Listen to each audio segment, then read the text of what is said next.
good morning ચાંદની brokerage રડારમાં સૌથી પહેલાં શરૂઆત હું બ્રિટાનિયાથી જ કરીશ તો બ્રિટાનિયા પર મોર્ગન સ્ટેનલીએ પોતાના રેટિંગ્સ આપ્યા છે તેમને અહીંયા ઓવરવેટ રેટિંગ કર્યા છે લક્ષ્યાંક તેમને 5,243 પ્રતિ શેર આપ્યા છે તેમના મતે Q3માં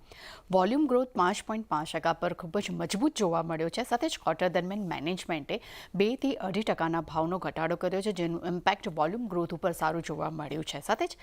મેનેજમેન્ટનું એ પણ કહેવું છે કે તેઓ હાઈ સિંગલ ડિજિટથી લઈને લો સિંગલ ડિજિટના વોલ્યુમ ગ્રોથ પર તેઓ વધુ ફોકસ કરશે આ કારણસર અહીંયા તેમને ઓવરવેટ રેટિંગ આપ્યા છે નેસ્લે પર મોર્ગન સ્ટેનલીનો મત જાણીશું અહીંયા તેમને અંડરવેટ રેટિંગ કર્યા છે લક્ષ્યાંક તેમને ₹1981 પ્રતિ શેર આપ્યા છે તેમના મતે Q3ના પરિણામ જે છે તે કંપનીના થોડા અનુમાનથી ખરાબ જોવા મળ્યા છે સાથે જ પરંતુ સામે મિલ્ક પ્રોડક્ટમાં ડબલ ડિજિટ ગ્રોથ જોવા મળ્યો છે અને ન્યુટ્રિશન બિઝનેસ જે છે તે પણ થોડો પોઝિટિવ જોવા મળ્યો છે અને મજબૂત કિંમત અને કોમોડિટી રિફ્લેક્શનની અસર જે છે તે માર્જિન પર જોવા મળી છે અને માર્જિન બિગ થતા જોવા મળ્યા છે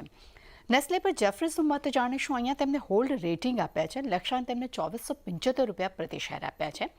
તેમના મતે કંપનીનું વોલ્યુમ ગ્રોથ થોડું મજબૂત જોવા મળ્યું છે પરંતુ Q4માં વોલ્યુમ ગ્રોથ મજબૂત આગળ પણ રહેવાની તેઓ અપેક્ષા રાખી રહ્યા છે અને પ્રોડક્ટના ભાવમાં વધારાથી આવક ગ્રોથને એક સપોર્ટ આવનારા સમયમાં મળી શકશે ટાટા કેમિકલ્સ પર HSBCનો મત જાણશે અહીંયા તેમને રેટિંગ ડાઉન ગ્રોથથી હોલ્ડ કર્યા છે પરંતુ અહીંયા લક્ષ્યાંક તેમને ઘટાડ્યા છે તેમને ₹1140થી ઘટાડીને ₹860 પ્રતિ શેર કર્યા છે તેમના મતે સોડા એસ ફંડામેન્ટલ નબળા હોવાને કારણે કરીને તેની અસર માર્જિન ઉપર જોવા મળી છે સાથે જ માર્કેટ પ્રોસેસિંગ જે છે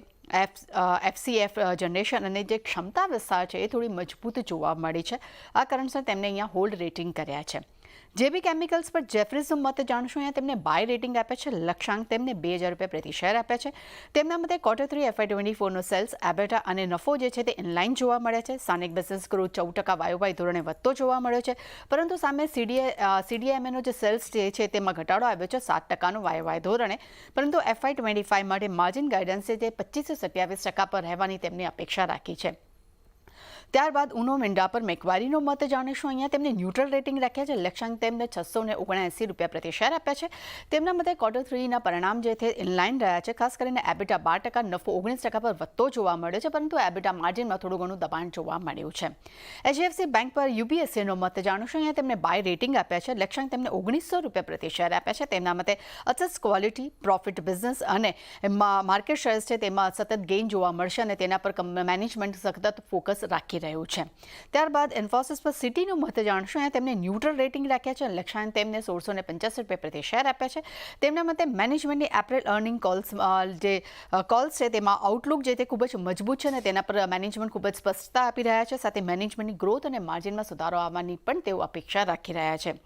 ટ્રેન્ડ પર મોર્ગન સ્ટેનલીનો મત જાણશું અહીંયા તેમને ઇક્વલ વેટ રેટિંગ કર્યા છે પરંતુ લક્ષ્યાંક વધાર્યા છે તેમને વધારીને ₹3,675 પ્રતિ શેર આપ્યા છે તેમના મતે Q3ના પરિણામ ઇનલાઇન રહ્યા છે અનુમાનથી સારા રહ્યા છે અને તેમને ખૂબ જ સરપ્રાઇઝ કર્યા છે સાથે માર્જિનમાં પણ એક સુધારો જોવા મળ્યો છે ટ્રેન્ડ પર જેફરીઝનું મત જાણશું અહીંયા તેમને હોલ્ડ રેટિંગ આપ્યા છે લક્ષ્યાંક તેમને વધારીને ₹3500 પ્રતિ શેર કર્યા છે તેમના મતે પરિણામ અનુમાનથી સારા રહ્યા છે અને ખૂબ જ સરપ્રાઇઝજનક રહ્યા છે અને આવક ગ્રોથ છે તે મજબૂત રહી છે અને આવનારા સમયમાં EPS વધવાની પણ તેઓ અપેક્ષા રાખી રહ્યા છે એટલે ચાંદની ખાસ કરીને ટ્રેન્ડને લઈને અને HDFC બેંકને લઈને જે બ્રોકરેજ રિપોર્ટ આવ્યા છે તેના પર આજે આપણે ખાસ ફોકસ રાખવાનું રહેશે